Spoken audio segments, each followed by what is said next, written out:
Dimp Digital Presents Idle Game Chat.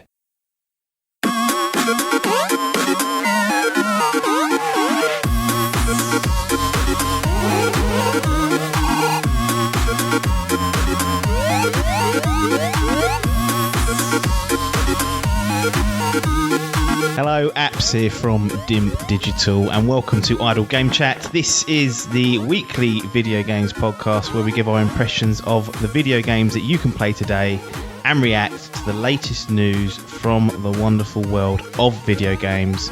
We're here every Monday on your favourite podcast app and YouTube, absolutely free. This time I'm joined by the former Dimp Digital Gaming Quiz Champion. He's also in the running for the Grand Prix Championship. It's Pac-Man himself, Tom Adcock. How's it going? Mate, it's going all right, but don't say it. I heard you slagging me off the other day, mate. Written off. Poor choices. Might as well have left it, he said. No, we said he's given up. I ain't given up, man. I'm just biding my time. A couple more windows. It's one window left. It's fine. That's exactly what I knew. So, to be fair, I still think it's really open, and people are getting written off, and people are already being sworn in as the winner, which I think is a ridiculous thing to do. But yeah, I mean, it doesn't look good though. If you were to look at it on paper and someone didn't quite understand that there was time to rectify, if they looked at the scores and the doors for the Grand Prix, they'd be looking at relegating you, I think. I mean, I'll be honest, I'm fucked, and I sort of gambled is really not paid off. Haven't managed it, so No. Got a lot of blank spaces now. Unless Nintendo come out and go, Bayonetta 3 and Breath of the Wild, and it's all coming out tomorrow, then got a chance. Otherwise, not so much. Well, I always say that you can. I think Biff made the most transfers last year and still won. And historically, the people who are making the transfers get the goods. So I think there's always a chance. You never know what's going to be lurking in the ether to come out. We're not going to do another Fantasy Gaming League episode, thank Christ. People are saying they're not too happy with those, but that's what it is.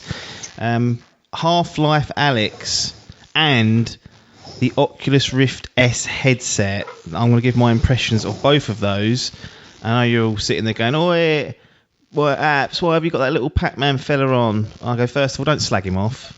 He might look like a little Pac-Man fella, but he is a valued member of the Dimp Digital team, and to be honest, brings the most experience to Idle Game Chat just on age alone. But the most important thing for this episode is he is and long-time fans will know this, historically you've been the VR man. Now, Biff originally had it and then, as usual, packed it in after about a year, but you've had the VR, you've been playing the VR, so it kind of makes sense to have someone with some VR knowledge who can probe me on that. And fits on my little Pac-Man head better as well, doesn't it? It's clean, sort of less COVID, so it just slots right on, no problems. Easy. Yeah, one thing that's the sort of spoiler for a head, that the annoying thing was how hot it gets in those things, and having like a bowl cut hair like I've got at the moment, it was just like my fringe was stuck over my eyes constantly, and then steaming up, and I was like, oh. Steaming up's the worst. Yeah, it really annoys you.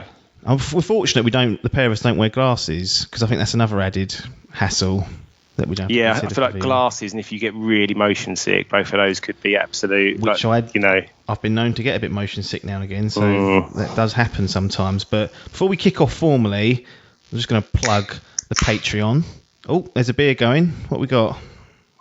So it was actually slim pickings. San Miguel from a leftover barbecue can, so $3.30. Not bad. Out of a can. Yeah, I know. Who brings cans? Well, cans are fine, but I didn't think San Miguel was a canned drink. Well, obviously they all are, but normally I'd expect to see that in a bottle. It's the premium special, apparently, so... I have a bit more guts about it, but I'm going to plug the Patreon. It's patreon.com/Idle Game Chat. And if you enjoy the show, you can head over there and support us financially. And if you don't want to do that, at least tell someone else about the podcast and say, best podcast in the world, Idle Game Chat on all your feeds and YouTube. So one of those two, please. Otherwise, we'll start getting the ump. Not really sure where to start here. I feel like actually you should take the lead on this. And you can sort of ask the relevant questions. There's a lot of pressure on your shoulders now to make sure you get the most out of this VR chat. But I was thinking, just as a pointer, it might be worth covering off the Oculus Rift S, like the hardware. So we know what I was dealing with, we know what setup I had before moving on to the game. I don't know if you would agree with that. Yeah, that sounds good. I mean, okay, let's do this then. I mean, I know very little about Half-Life in general, so I'm actually quite interested in this one anyway. But yeah, so actually, have you still got the headset? No, I've sent it back. So that's the first thing to say. I had it for about 3 weeks. And yeah, it went back for various issues, which we'll get into. It was £400 UK, so not a cheap purchase. And I've reinvested that money into a 1440p monitor, which was a far better long-term investment than something I should have done about 18 months ago. But yeah, it went back because I had it weren't stable enough for me. It didn't work consistently enough. And when you're paying £400 for something, I expect it to work pretty much all the time. And yeah, that's really interesting because I think, well, we did have a conversation a while ago and you asked me a couple of questions about the PSVR, and it massively has its limitations. It can be a bit of a fuzzball most of the time, like low res. Yeah. But in general, performance-wise, I've had nothing. I would have nothing but good things to say about it. Yeah, it's a bit of a novelty still, and even I have waned on it in the last sort of 6 months. But I can't fault it, like performance-wise. It works. It works really well, and if you can get over, especially the more like cartoony games tend to look pretty good. It's when they go for the real life they kind of struggle a bit. The Resi 7s of the world. Yeah, I mean that's actually probably the one. Yeah, the one that actually kind of bucks that trend. But generally speaking, like the Blood and Diamonds, whatever it was called. Oh yeah, I know what you mean. I forget. Yeah, the one that was off the like London Snatch. Heist.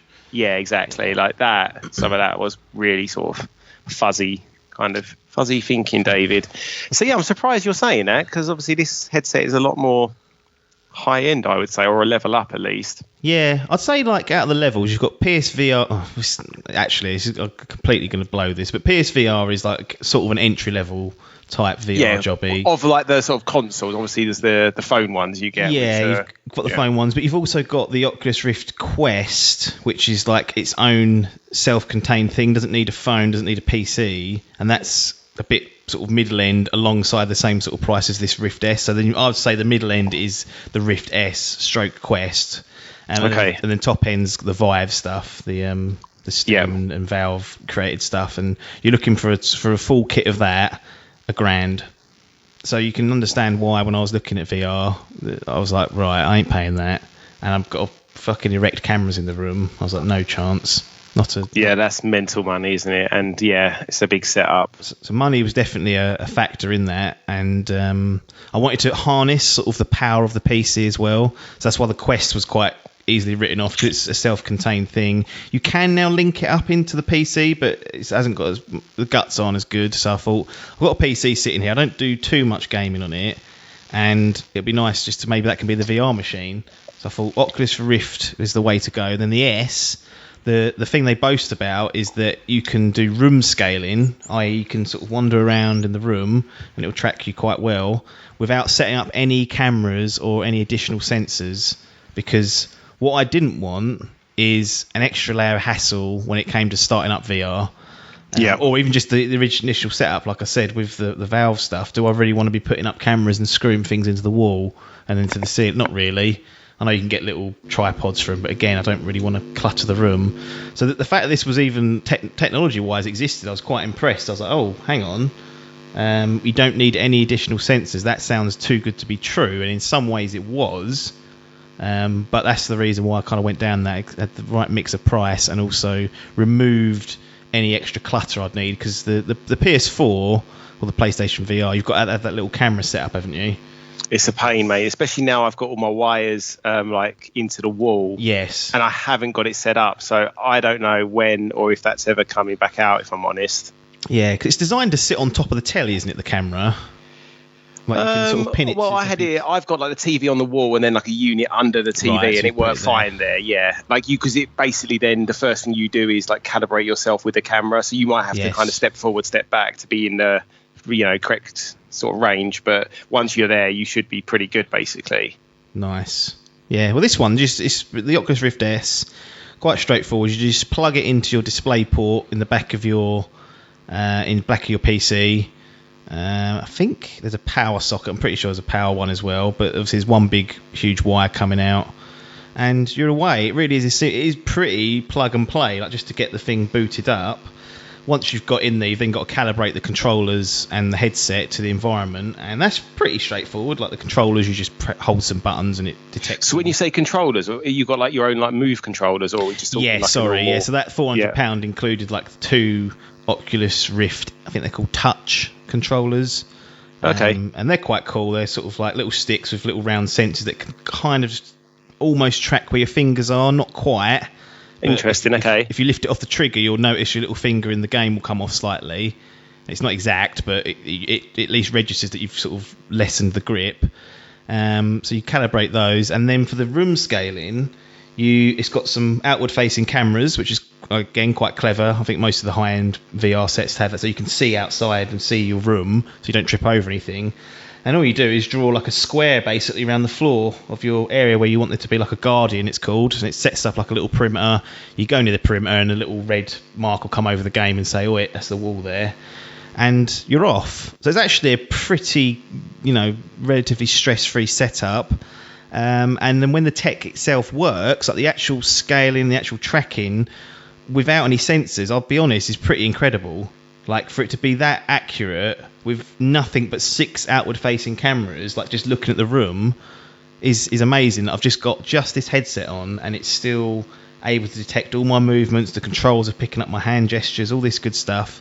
And when I first got it running, I was like, this is excellent, in all honesty. Well, yeah, because they've just simplified quite a complicated thing there, haven't they? By guessing the ones where you like screwing cameras to the wall and stuff. Yeah. They're like reading each other, whereas this just drawing that like line in the VR world. So you just, as long as it knows where you are in relation to that, determined line, then it makes it really easy. That sounds pretty cool. Yeah. So when it worked, it was superb. The trouble. The really ugly head was when I'd turn it off for a session. I'd be like, yeah, that was a good session in VR. I'm hot, but might have overstayed my welcome. Come back the next day and it would never. I think 30% of the time it would boot up okay. The 70% I'd have to redo the calibration, redo the Guardian, redo the controls. And then it's even sometimes, because I was playing Half-Life Alyx, which is on Steam, there's like a Steam VR app and that. Sometimes it wouldn't connect and talk to that. And then at that stage I was like, right, so although hardware-wise there's less faffing around, when you've got to get into the software, there was a lot more kind of hoops to jump through and a lot more areas where it could go wrong.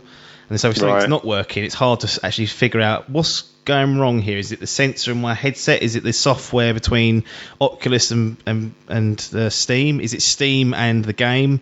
And I thought, you know what? I don't even like PC gaming as it is at the best of times because of all this bollocks. Now I've got this fucking headset here, which is like an extra layer of what the fuck's gone wrong and what's not working. And for it not to work most of the time, when I booted it up and not remember my Guardian setup was... at that point I was like, this is unacceptable, and I thought when I finish this game it's going to go back. And that was probably about halfway through the game I decided that. I was like, I'm going to finish this, get through Half-Life Alyx because I'm enjoying it, but it was not smooth sailing, and I was kind of expecting a little bit more for that sort of money.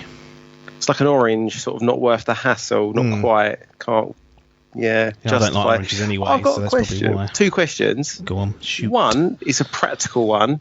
So with this, like, your wall's like 3 feet from you, and you're walking towards your wall. If you're walking left and you're going, it warns you that you're going to hit your wall. If in the game world you still need to go left 4 more steps, like how does that work, practically speaking? So it depends on it. To be honest, it depends how you have the game set up and how your control scheme is set up. So with Half-Life Alyx, you've got a few options. You can choose to teleport to move around, which kind of not eliminates but reduces the amount of times you need to be walking around in an area. I think you can freely walk around as well. Or you can have the old school where you use the touch controls to move forward, and I was thinking that's going to give me motion sickness if I do that. So I just stuck it on teleport, and what the game allows you to do is like just flick back on the right analog stick, and it will move you back in the game. Got you. So you could step back a few steps in the real world. I'll then be further away from my target. If I flick forward, I can then teleport to the closer bit and inspect whatever I was doing on the floor without bumping my head. Yeah. I still hit my head on a few things, and because the game because Half-Life Alyx actually has quite a lot of action in it, like shooting and ducking and covering, which I wasn't really prepared for in VR. I did a few times scrape my knuckles on the wall because you just panic. It's like fucking hell, you don't realise where you are. And once that happened just once or twice, it kind of, whenever something kicks off, I'm always a bit slow to react. I was like, I need to be a bit more methodical here, but then the game didn't always allow for that. So it doesn't take a lot really to knock your confidence in you not hitting something, and then once you're aware that there's walls again, it kind of sours the experience a little bit, I think. Agreed. And then my other question is, like, the problems you had, I'm assuming you've done apps research. Yeah. Like, is that a common problem then, all these like startup problems? It seemed to be. A lot of people were saying that it was the Oculus Rift itself, as in the one I'd got. Like, there's people that don't have any of those issues where it just switches off and says the sensor's not working, and they reckon it could have been a defective headset potentially, right? Which is quite common in monitors, funny enough, which is what I've traded it in for. Like, there's actually quite a lot of people that will get a monitor and it will have like a dead pixel on it, and then they'll have to send it, or you either accept it or they send it back and get a replacement, because there's like a tolerance in like the QA world that allows for certain things to maybe slip through the net, and that may have been the case here. To be honest, there was so many different things that actually went wrong. The game crashed a couple of times, the Steam VR crashed a couple of times, the sensors switched off once or twice, that at one point I was like, this could be just the whole ecosystem on this that's just not, and I've just got really unlucky in it. They're just not talking effectively to one another. You probably would have a smoother experience if you got a Vive, because you've then got this, it's a Steam based headset, whereas because I was an Oculus based, I've still got to jump through the hoop of going through. It was adding an extra layer. Yeah, and it's just like that was that part of it. Again, don't know. After it happened enough, I was like, this is too much. It's poor. It's the Bethesda of VR headsets, mate. Letting standards slip. Yeah, just send it out. It's fine. Dead pixel. Yeah, one way. It's madness, really. But it does happen. And but at that point, I was a bit like, I'm not really. I enjoyed the VR experience, and I hadn't had it in a long time. But I kind of looked at the horizon and was like, right, what else could I play on this? Astrobot, no. Well, that was my next question. Was there anything else sort of lined up? I know, like Half-Life, I'd love to play this. Yeah. I've heard really good things, but I can't. And then, so yeah, did you have anything else? Like, the only thing, the horizon? It was only The Walking Dead Saints and Sinners, which usually I wouldn't have given the time of day of a new Walking Dead game, because they've been quite poor since the Telltale games. But this one in particular actually was getting decent reviews in the VR world. So it sounds like they've done a good job of it. But, you know, basically, I've ordered it. One thing I will say is Amazon were excellent. I think I ordered it in just the end of May, like 20th of May or something like that. And I had like 6 weeks to return it. So I've got more than what you'd normally get, because I think the pandemic, they'd extended people's sort of return warranties and stuff like that. But I got to the sort of middle of June, and I thought I could start this game again, but I'm a bit frustrated with the tech. You know what? I'm not even going to put myself in that situation where I'm halfway through something, I've got to send it back. So I'll just pack. As soon as I finished Half-Life Alyx, I packed it all up, sent it off, and it wasn't even in the post to Amazon. They'd already refunded me, and I was like, Christ. So because of Bezos's generosity, little Jimmy in Southampton is going to open his little VR headset this Christmas. Yep. He's like, Mummy, why is there a long apps hair in my VR? I've seen your hair, mate. You haven't had a haircut in 6 months. It's ridiculous. Yeah. Oh, I don't. Sweaty apps juice all over his headset. It's disgusting. I did try and clean it, but to be honest, I don't know if they'll just go back into like a defect line. I don't know how they'll do that, but it ain't my problem now. Like the end of Raiders of the Lost Ark, just put it in a big box in a big storage warehouse somewhere and just lock it up. Be done with it. But that's it. Yeah, it's a shame, really. That's a real shame. Yeah, because like I had just about, like, it recommends, I think the minimum's one squared meter, like to have like the room scaling, and I had just about had 2 if I got my lines dead on, like, because when you're doing it by hand, there's always a wobbly bit. So well, where were you, in your little office thing? Yeah. That's a pretty big space, to be fair. Yeah, so it was a shame, because I had like the right setup for it, but yeah, it's just too much. I thought, you know what, 400 quid actually is a lot of money for something that's not working well, and game wise, am I going to really like now? Well, I mean, we're recording this in August, so pulling back the curtain in case it's been delayed and airing months afterwards. But I couldn't imagine playing VR in this heat. No, no one's doing that. No, it would kill me off. So I think the Oculus Rift S, for people, if you can get a decent headset that's working and don't have the problems I had, it's actually a really good bit of kit. And considering the high end is £1,000, like 600 quid in your back pocket back is decent in my view. Problem is though, it's still not. It's as much as a console, isn't it? Like that's the thing. It's still not cheap. No, it's not cheap at all, and so it needs to be working for 400 quid. Like as you say, if you can get one that does work, but then it's still a gamble, isn't it? I guess if you can get this kind of Bezos 6-week vibe, then Christ, do what you did: line up a few games, test it out. If you ain't liking it, drop it. I mean, it's tough, isn't it, as well? Because it had this been 2 years ago. Maybe even 3. I don't know when the VR. Like, if had it been like a first generation headset, I feel like I would have been a bit more accepting of like problems. Of course, Whereas now, I feel like especially the feedback you've given on PSVR, like it's pretty much. I mean, it's technically not as strong as this, but it works 99% of the time. Like there's no faffing around. Dave Salmon Hogsworth, he's had a Vive and he's had all sorts. I think he's got an Index now. He's had no issues with that, like the top end. So it kind of like at this stage of the game in the VR race, you want it to be working flawlessly. And obviously respecting that the tech might crap out now and again on the rare occasions, but when it's more often than not, that to me, like this far into VR, feels a bit weak sauce for me. That should have all been ironed out in Gen 1, and then when this one comes about, they're like, right, we've hit this, we've nailed it. But that's Crufts, unfortunately.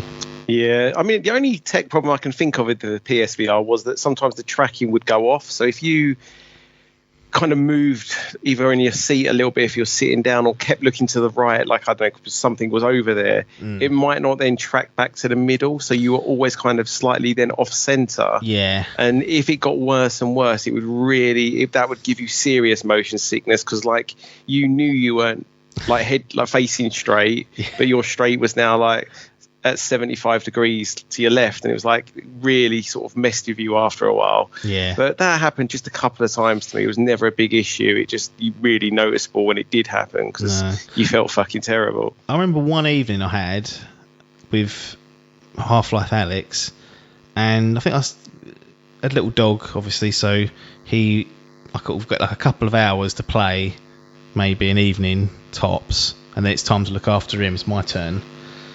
And I spent 90 minutes of those 2 hours trying to get the thing to work. The language coming out of this office, I hope no one was walking by. I was getting hot, I was swearing, I was ranting, I was raving. It just would not work. And then, for whatever reason, and I'd said multiple times, it's the last time I'm going to do this and I'm going to walk away from it. I said it about 6 times. For whatever happened, on the 7th time, it worked, and I'd done nothing differently. And I thought, I can't tolerate. I don't even know what I've done to fix it. It's just started working. The worst, the biggest sort of crime it used to commit is that I'd get in sometimes, I'd like no Guardian set up. I'd be like, oh, it's remembered where I was. Oh, this is all great. I would go into my little virtual desktop, because you could like see your desktop in VR, which is quite cool. You can like watch YouTube and that, which is good to play around in. Start up Half-Life Alyx, and then the game wouldn't it would not track my head movement. It would like be in like pictures almost. I turned my head, and that would really make me feel sick. I was like, oh god, that's really messing with me, like you said, because your brain's half tricked at that point. And it just say the sensors aren't working, please try again. And I was like, well, this is what do you mean? What's that?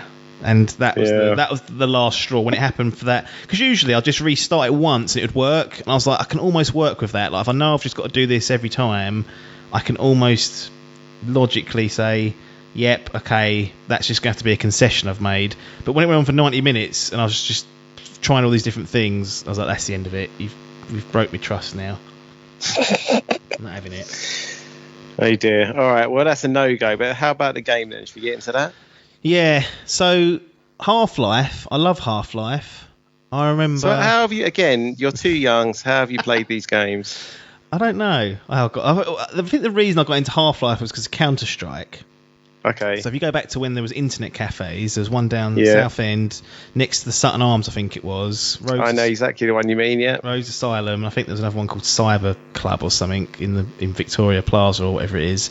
Anyway, and we at that time, Waker Internet was 56k dial-up pretty much, so you could not play an online game. I remember I played for months Counter-Strike, and it was the laggiest, shittiest connection ever. I think I got one kill against like another human, and it was pure luck. So in the end, we discovered as mates, like as a group of us used to play, that there's actually we can go down these internet cafes and play Counter-Strike.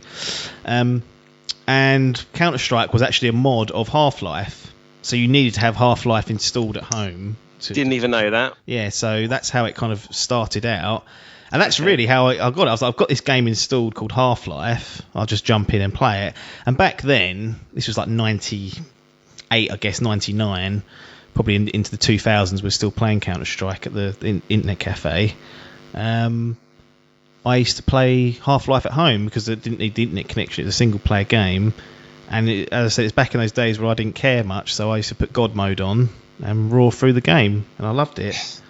So once Half-Life sort of got his hooks in there, when I saw there's a Half-Life 2 coming out, I thought, well, that looks great, I'll play that. Did not have a PC capable of running it at the time, so I had to wait years. I didn't play Half-Life 2 until about 5 years ago, and it had been out plenty of time before that, and I was pleased to play through that. So really, it was just luck. It was just Counter-Strike was there, and I had to have Half-Life installed.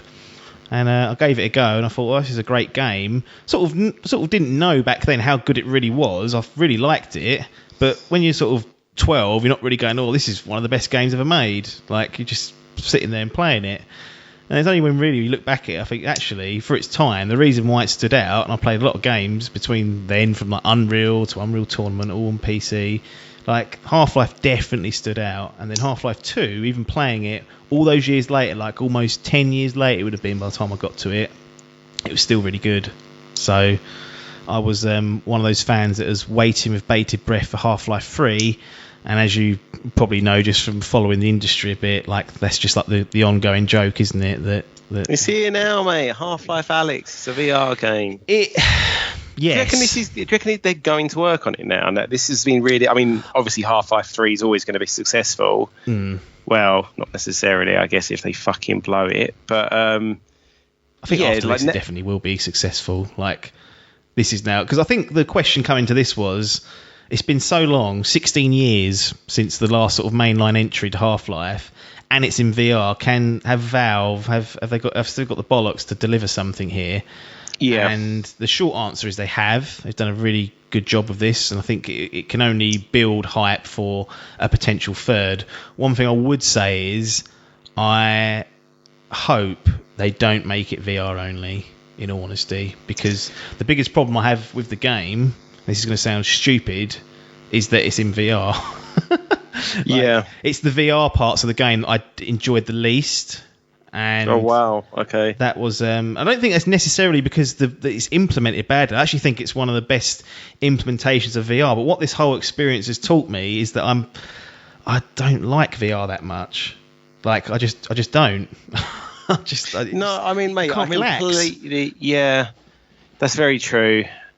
It's a great experience. Like, it's one of those, you do have those moments. Like when I first booted it up and I was looking around the city, like you're on this little balcony. I was looking, I was like, fuck me, this is incredible. Seeing like these big fucking machines walking by. I picked up a bottle and threw it at a bird and it reacted and flew off. And I was like, yeah, that's good. I enjoyed that. I think the key word here is what you just said, is experience. Like VR as an experience is unparalleled. It's fucking amazing. Like you put anyone, even if they don't care about video games, it blows people's minds. But then you ask someone to sit down and play a 5, a 10, a 15-hour video game. Yes. And yeah, I agree with you. Like, I mean, probably the best game I played in VR was Astrobot. Yeah. And I mean, that did make really good use of like VR, you know, the perspective, you know, of, you know, being actually in the world. But I mean, it's, you know, it was kind of like playing Super Mario World or Super Mario 64. Do you know, like it was very simplistic in that, you know, it was just like jumping puzzles and using that perspective and kind of being blown away. Like anything more than that is, I kind of agree with you. Like a lot of the other games, I was always kind of like, this is cool, but I'd rather be playing a traditional game, like 100. Like there's no question. In fact, it's really taxing, like just on your body, even like just having to stand up and like, the maximum I could play the game. I've basically worked out as about 60 minutes. I quickly realised that if I spent more than 60 minutes playing Half-Life Alyx, I would start flagging. I'd get hot, I'd get sweaty, I'd get irritable, but I could feel like sweat dripping in my eye. That would start stinging. I'd be like, right, I'm kind of like done with this now. And I don't mind playing games like that, but ideally, if I'm enjoying something, it'd be good to have it in a vessel that I can play for 2 hours without feeling uncomfortable. And actually, look, let's take a step back a second, okay? Because I know there's like the Rumbles of the world, the Marcuses, they're sitting there now going, oh, I know you two are sort of two of the leading industry experts on video games, but boy, Adcock, I don't even know what Half-Life is. I'm a youngster. I didn't play them. So, and to be honest, I'm not going to lie, I know very little of this world. I've played Portal and Portal 2, which I believe are sort of in the same universe, maybe? Yeah, I don't know, actually. I've never gone down that rabbit hole, but they're Valve games and they are excellent as well. Like anything Valve makes, typically, has been really good, but their output's just it's worse than Rockstar's. Yeah, Portal 2 is fucking fantastic. Yeah. One of the funniest games as well. Oh, yeah. But, but for what I know, first-person shooter with a really sort of like sci-fi, big on story... Correct. And left on a cliffhanger in Half-Life 2. Half-Life 2 Episode 2. So they've done some DLC after. So just to really, turn the knife, that's what they did. And that was 2007, Episode 2. So it's been 13 years sitting there. That is a long time. And this is a prequel, Half-Life Alyx, to Half-Life 2. So with that in mind, Half-Life itself was like a first-person shooter series and sort of a mixture of combat and puzzle solving. Okay. And I guess unlike a lot of the games at the time and something that's come into games more, I think going back to 98 when the first one came out, like it used a lot of scripted sequences and things like that, and everything was advanced through the first person perspective, and you played Gordon Freeman. He never spoke, but the whole story is told by other characters around you, and you never break that first person, viewpoint. Got you. And it's a sci-fi game. Essentially, he's working at a Black Mesa. The great thing about a game I used to love doing is it starts off and you just go into work as Gordon Freeman. So for the first half hour, you just have to sort of get to work on the tram, check in, go and put your suit on, talk to people, and then it all kicks off and there's like a... Got ya, love it. It's great, and I used to replay that bit over and over because I love that sort of calm. But essentially there's a big sort of combining of dimensions called another one called Zen, and it drops a load of aliens off, and that fucks the world basically from there on out, and you're just trying to get out. And Half-Life 2 carries on that story outside of the the Black Mesa research facility. Got ya. Half-Life Alyx is set just before Half-Life 2, and actually for those that like the lore of Half-Life, I think Half-Life Alyx is a really smart entry because it plays on things that you already know and also fills in gaps of things you don't know, whilst making it relevant, it being released at this time sort of after episode 2. So there are links to the whole Half-Life universe that I think fans that have been waiting for that next step, you're not going to get the next step because it's a prequel, sorry, but it will still reference enough of the latest episode 2 that you're going to be like, oh, okay, now let's see where this perhaps goes in a future game. Got ya. Nice. But if you've not played them, they will feel old. Yeah. It's as simple as that. But they're great games. And then I'm guessing there's some of the same enemies and things in Alyx as in the original. I'm guessing they look significantly different in VR. That's one of the advantages when you get the scale of these things. And so you get one of the iconic enemies are the head crabs, which basically jump at you. They try and jump at your face, and the idea is they get on your face. They you become the host then of them, and you're a zombie. That's basically cool. Aliens vibes. Yeah, it is very Aliens vibes, but that's now in VR. So now they're jumping at you as you walk around the corner. Yeah. So if you don't like things like spiders and things like that, it's really offsetting. But it's nice to see them in VR and like swat them away with your gun and shoot them and have to like line it up and aim. That's all good stuff. But a lot of the enemies are, well, they're not. They're called the Combine. So I don't think they're human. They're like another alien race that's kind of running the Earth at that point, but they're like humanoid enemies basically. They have guns and weapons and things like that, so they're quite standard. So a lot of the enemy in combat encounters are with those guys, and that sort of combat is really difficult. I found in the VR because you can't take a lot of damage. You have to I was sitting there like kneeling down on the floor to get behind this box. Because it's like room scale, like I can't just sort of stick to the cover. I was like on the floor, like Jesus Christ. In that sense, it was quite cool. But then after a while, I was like, I can't be bothered to keep doing that. I'm going to hurt my back. So I don't need to be doing this. And yeah, so it's nice. It was really good seeing this world realised in VR and getting up close and personal with a lot of the bits and pieces that we'd seen in previous games.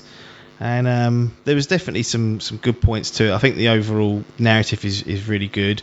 Like I said, I just think the VR vessel, the big thing they talk about and the kind of like the USP of this game is that you've got an item called the gravity glove.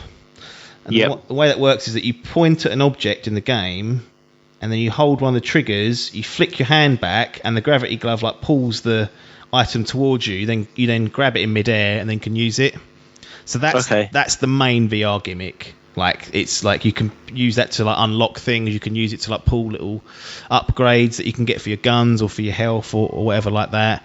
Ice Cream Man, you'll probably get that in a minute. I can hear him, yeah. Yeah, so that's the main thing is that they're saying that it's in VR because that gravity glove isn't possible to do in a traditional game. And I kind of think you could do it a bit more clumsy. I was going to say, so this couldn't port over then, you don't think? No, well, they said they can't. It's good. It's like really cool. Just like flick your wrist and pull like a gun over to you and like grab it in midair and then shoot someone. Like, that's pretty cool. Yeah. But I feel like you could do that with an analog stick if you adjusted it to sort of fixate on the items and you use the analog stick to like flick it back. I don't know. It feels like it's doable. But I guess you lose that clumsiness when you miss it and then drop it on the floor and there's all that sort of stuff you've got to think about as well. But it is a bit of a shame that one of probably the most anticipated games of the year is going to be missed by so many of its core fans. Yeah, it's a bit of a stinker move really to do that because the VR population is going to be on the lower end of people that are playing games. And those that are Half-Life fans, there's going to be loads that don't have access to it, and that's a shame, considering it's been 13 years since Episode 2. You'd think that they would want to have everyone to come along and join the party and say, look, this is the big comeback of Half-Life with Half-Life Alyx, but no, you've got to have £400 headset and an £800 PC there to run it. And the other thing is, and I don't know whether it will be ported over, but like this could run on PSVR, I'm pretty sure. Like they could just downscale. Well, yeah. You got Resi 7 on there. Like, that's very true, yeah. Like this is a long game, I'll be honest, but I think they could do it. Like the technology is not going to be much different from, you just have to adjust the Move controller, I guess. But they don't want people on the PlayStation to have it at the moment. They want it to be exclusive to PC, so you buy it through the Steam store. So I don't know, maybe one of those ones that sort of arrives in a few years' time, and more people can play it. Is it like broken up into? I've got no idea of the formula. Is it like broken up into chapters? Like how many chapters have we got? How long is this game? Yeah, so it's about 12 hours. I like that. That's sort of my sweet spot, I'd say. Not for VR, mate. It's way too long. Yeah. Do you not 12 think? sessions, mate. It is, but break that down. I would do that an hour, like over 2 weeks, just kill that off. That's fine for me. Wow, it felt too long for me. Okay. It was. I was thinking, Christ, because it runs out of steam. Is the problem? There's only so much. Like when you lose that amazement of, I'm in VR, this looks really cool, and it becomes a game, it actually becomes clumsy to move around and do everything you need to do. Yeah. And 12 hours of it was very taxing. And yeah, there are chapters. I think there's maybe 14, maybe slightly less. And my God, the pacing of the chapters are all over the place. Like you go through one chapter, it's an hour. That's about right. That's what I expected. Over another chapter, it's an hour. Another chapter, it's 30 minutes. She's like, okay, that's a little transition, that's fine. I was on one for about 2.5 hours, nearly 3 hours. I was like, right, what are you doing? There's like two of them that are like really long like that, and I was like, why have you done that? It's really frustrating. It's really interesting because as you kind of like get into a routine like that, it is annoying because you might think, oh, I've got like an hour and a half. I want to get to the end of it. Yeah, I'll smash out a chapter, and then you're like, well, I'm not even halfway through this. And yeah, that's a good point. It was so that was irritating, if I'm honest. It just felt a bit too long, and like long before the end of the game, I found the combat like fun anymore. So much so that I switched it down a level, went like full old school sort of baby apps, couldn't put God mode on, but I found the next best thing, and I was fucking ripping them up. I was like, take that, you bastards. And it was, by that point it became a bit more. It was like a routine just to get through it. The shine had come off it by the back end of the game. I'd probably say the last half even that I felt a bit like that because I knew that the game was. I was only halfway through, and I thought, bloody hell, another 6 hours of this. And long before the end, the shine of the VR experience and what some of the great things that Half-Life Alyx does with the gravity glove and the puzzles, I guess, are okay. They're not like groundbreaking, like simple, like. So you've got to get a charged wire from A to B, and you've got to move the panels. There's a lot of that going on, which is quite standard stuff. So simplified from the other games, are you saying? Or were they? What were they? Can you remember what they were like previously? Yeah, so it's I don't know if they simplified. It felt like there's a lot more environmental puzzles on the old ones because you were jumping, like platforming. Like obviously this doesn't have that because you can't run and jump, so you lose all that environmental stuff that was interesting to play with in favour of, okay, I've got something in my hand and I've now got to manipulate it so that I can unlock the special item or whatever it is, or open the door using the power panel and following the wires up and then changing the panels. So, yeah. I mean, I think they do definitely lose a bit of variety when you go into VR because you can't do the platforming stuff really because I was teleporting around all over the place. It's true, yeah. I don't know how I feel about that teleporting thing. It serves a purpose, but obviously, like, have you ever had a go of like full fat VR then, like at a Games Expo or anything? Yeah, like what do you mean? Is in like you know, like you see these blokes, with the cameras and like people drawing bow arrows and like shooting people. Like you've seen these things on Twitter and stuff, and it's. I think I have, but all the games have all been set up, and it's kind of because I remember when they first started, they were you just move normally with the analog stick, and that used to make people feel rough. Yeah, they were standing still and the character was moving. I think over time they've adjusted it to be, a bit more of a VR friendly one. But yeah, I mean, I've played lots of PlayStation VR games that have plenty of move controller bits and pieces that feel like sort of. Sorry, VR. I mean like as in like when you actually move around. You know what you're saying with the room move scaling. around your room. Yeah, have you ever played like the full, No, it was the first time to be honest. Top tier version of that. No, I just wonder like how much that adds on. Like, is that?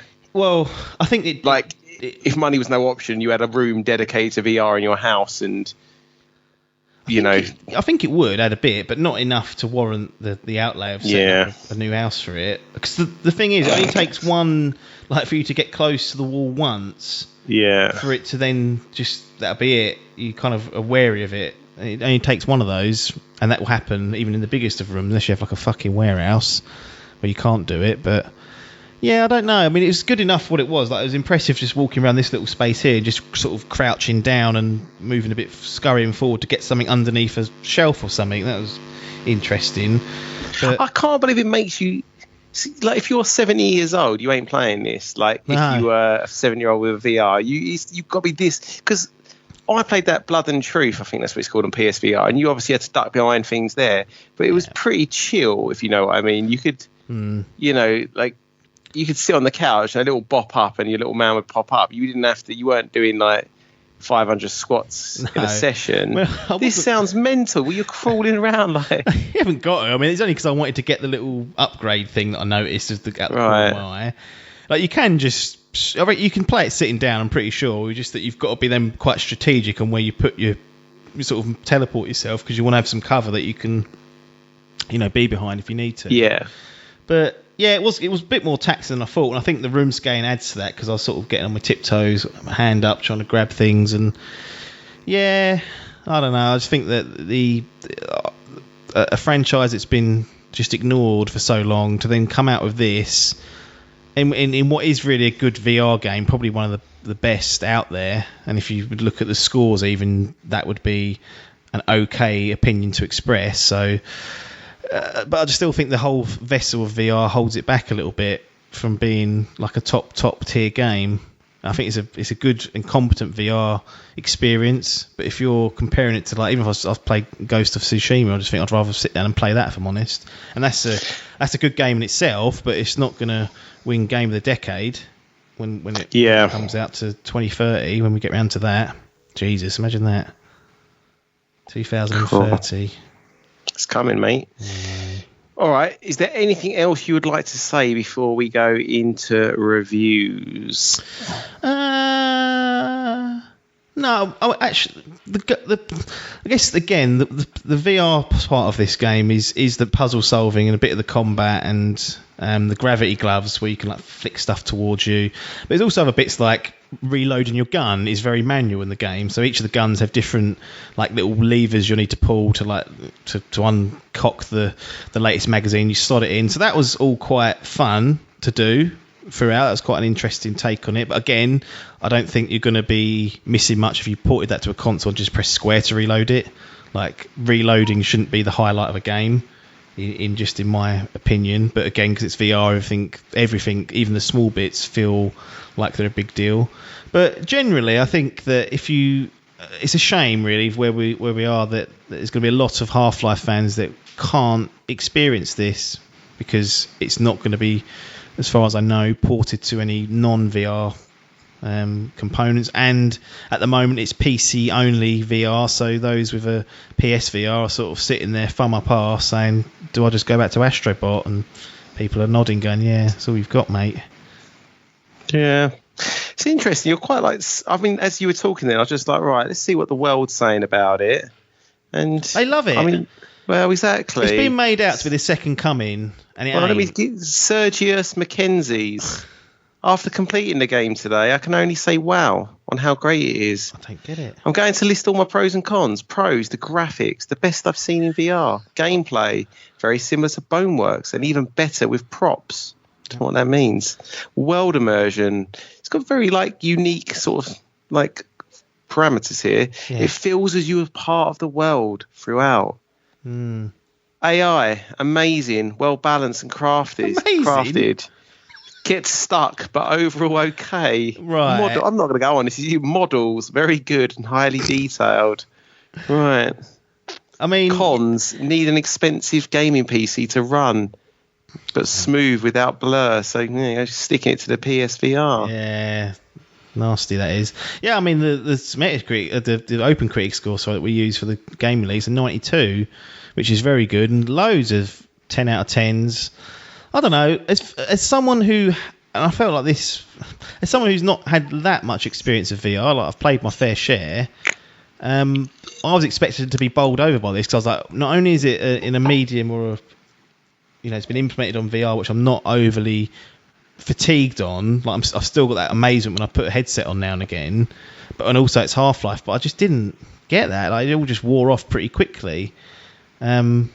It's just I think it just struggled with the balance maybe slightly, and the combat side of things, whilst fun, became the most frustrating thing in the game. And I was like, this is now annoying me that I keep dying here because my fucking fat head's poking out of this box that I can't get behind. But then again, there's cool bits like when they throw a grenade at you and you use the gravity gun to flick it towards you and ping it back at them and you nail them. That feels good. But to be honest, like this time next year, will I still be thinking about Half-Life Alyx? I might be thinking about the story and when the next game's coming, whether that's going to be VR or how that's going to work. But I'm not going to be thinking, that time I reloaded that rifle, fuck me. That's really stuck with me, that has. Christ. I don't. Yeah. It's just, I'm not saying it's not bad, it's good, but it's not.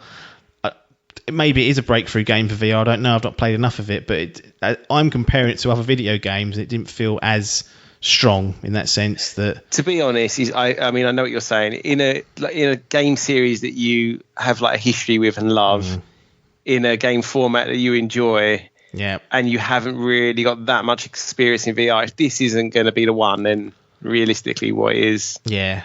I don't think at the moment it's not worth. And I guess the kicker is a lot of people have gone out and bought a VR headset, which is the reason I kind of got it. I was like, I want to play Half-Life Alyx because it sounds like it's going to be groundbreaking. And I didn't get that from it. I didn't get groundbreaking. I got very good VR game, like very, very good virtual reality game, but not bowled over, if I'm honest. Well, look, do me a favour. So give me your thumbs up. Well, obviously, thumbs down. as you are, with everything considered. Then if in a world where Boris has gone, right, it's lockdown, you're all bored, going to throw you all a free VR headset and a high-rig gaming PC to play this. So everyone's got one, and all you're doing is paying the $25.99 or whatever they charge for this on Steam. Well, if that gives a different review, then maybe give me that thumbs up as well. So I'll still give it one thumbs up, Half-Life Alyx. So it wouldn't. That's good. It's better than I was thinking. It ain't going to get groundbreaking too. I mean, really, it could have potentially, like, I don't know. I just feel like, from what you're saying, I would have thought you was going to have like thumbs in the middle. No, because it was still decent for what it was, and there are great moments in it. And the narrative, it's really the fact, I'm getting caught up in the fact that there's been another Half-Life game. That's really the main takeaway here, that Half-Life as a video game series still exists. Okay, it exists at present on a platform that most people won't want to play, won't be able to play, and perhaps won't want to invest. So I kind of feel like a bit of a fuck you to Valve for doing that. But perhaps maybe this was just a proof of concept. Apparently it started out as a little sort of proof of concept by a team, and they showed it and they went, yeah, do it. So it wasn't like it was planned to fuck people over and stop people from playing it, but people talk about, that Spider-Man's going to be exclusive on the Marvel's Avengers on PlayStation 4. Oh, this is exclusive to a fucking PC and a fucking VR headset, and they're getting away with it. So don't be saying that. If this is going on unchallenged, it's a bit of a kick in the teeth. But I still think objectively it's a good game, albeit a bit long. And the vessel of VR certainly pulled it back from ever getting 2 thumbs. It started off really strong. Just, once you lose the wow factor of VR, I was like, this is just another sort of video game, really. Yeah, I get that. Okay, and I'm guessing then the fact that if everyone had a free VR, you're not giving it more than a 1 thumb up, are you? So that's redundant. No, because for me it comes down to time invested as well. Like, you can give me all the games you want, but if I've got to sit there and play it and not get that time back, that's what's going to be the judgment of it, not how much it costed. I mean, if it costs, $6,000, then absolutely pull it up and say that's way too expensive. But I always try and look at it, where possible, as a time invested project rather than money invested. So, sort of philosophy. Fair enough. It's the only currency you can't get back time. So there's a little food for thought. So that's Walt Disney, mate, who's currently frozen, ready to come back. Probably livid for what he's done. Oh, Marvel, no. Get back to those slave films of the 1940s, the real racist ones. They were, weren't they? They were terrible. So they've been taken down, or have they? Yeah, I would listen to, strangely, I just listened to a random podcast that was talking about it. They've, it's not on like Disney Plus or anything. The real bad ones aren't there. And I think some of them have little warnings now to say, this was made in a time when it was all right to be racist. Yeah, this is in the 50s or whatever it was, so it was okay back then. It's America, it's 2001 onward, really. Satire, so that's what you get. They'll be taken as legit, and will be hate bombed or whatever they do nowadays. Cancelled. Right, what's next, mate? That's it for that. So we'll call this episode off, and we'll not the ideal segue, but it's fine. No, I mean, I should have taken over the reins and done that, but as it gets hotter and hotter in this office, the concentration levels lapse. But that's a little chat on the VR side of things. Oculus Rift S, not overly great.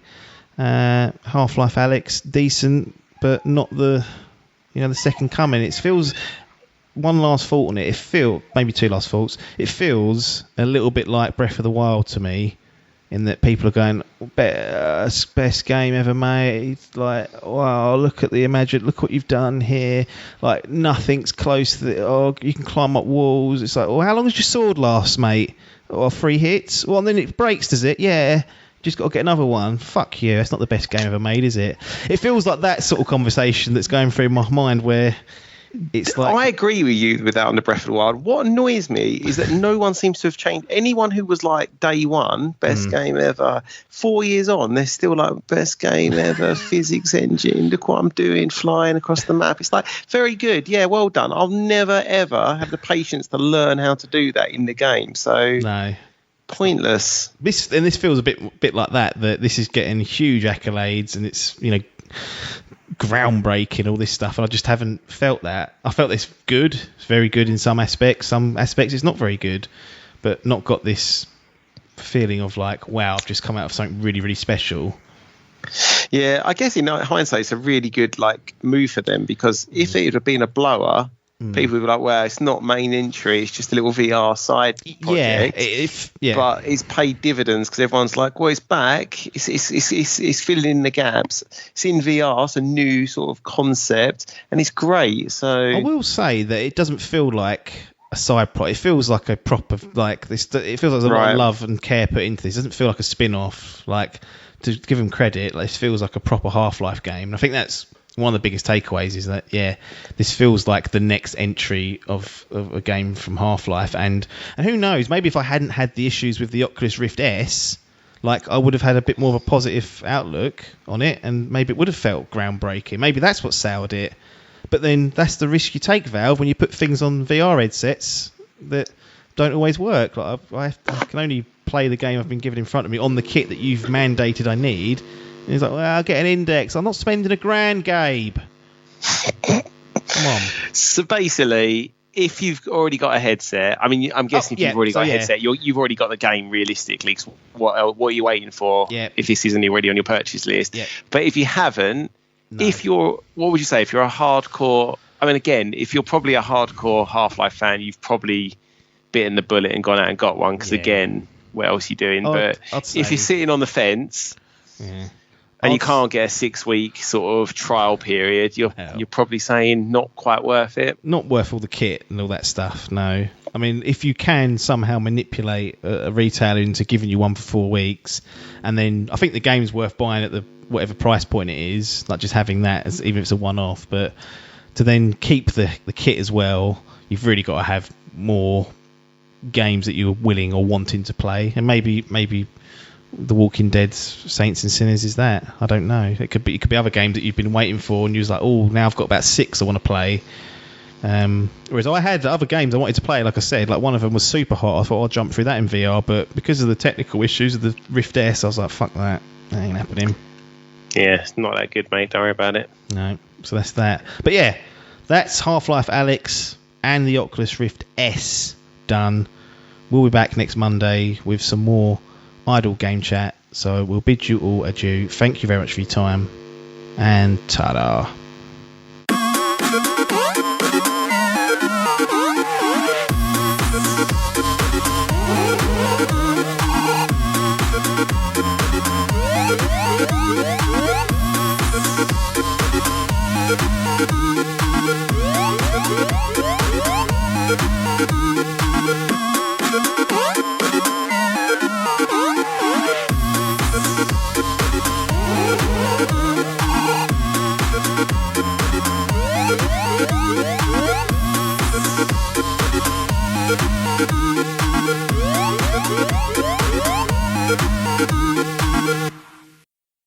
This was a Dimp Digital production.